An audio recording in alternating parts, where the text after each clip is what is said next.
The first sensor is going to be the most important, since the computer of the car will use the data to regulate the fuel trim, and that is going to be done by decreasing or increasing the pulse width on the injectors.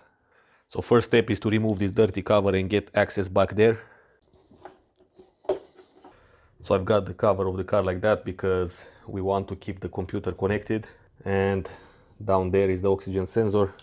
You're gonna need the oxygen sensor socket.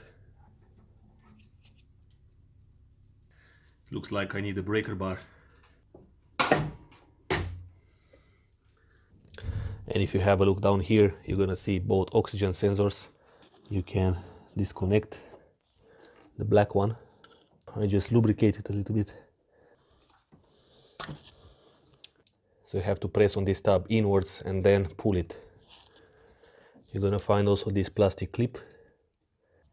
If you look back here, you're gonna see that the wire sits around this metal wire, which will protect it. So now I'm gonna be able to spin it.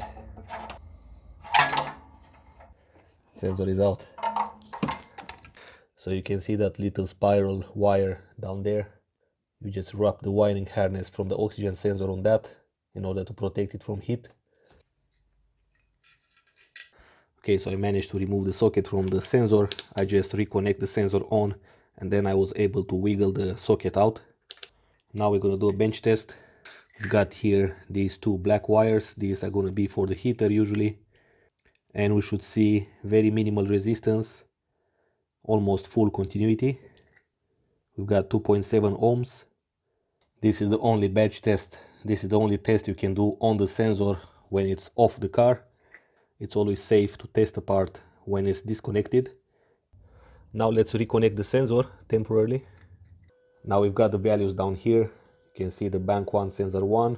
One easy simple test is to just unplug the sensor and let's see if there is any change. In that way you basically test the signal wire and the reference wire. So let's see. Okay, so there was no response when I removed the oxygen sensor. However, it triggered one code. One is for the mass airflow sensor, which is disconnected, but the second one is going to be for the oxygen sensor number 1. That means the signal wire and the reference wire work.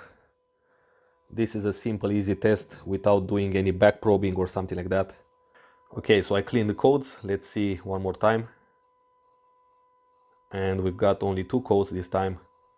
This is going to be for the mass airflow sensor. So the oxygen sensor works. Now from this point, go ahead and install back the oxygen sensor. And let's see what you can look for on the live data. Okay, let's unplug again the sensor.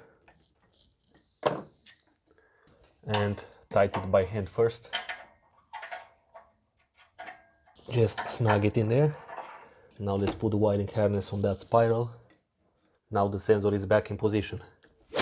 Okay, so down there we've got connected the OBD2 scanner. And here are the live data for the oxygen sensor number 1. You've got the catalyst temperature.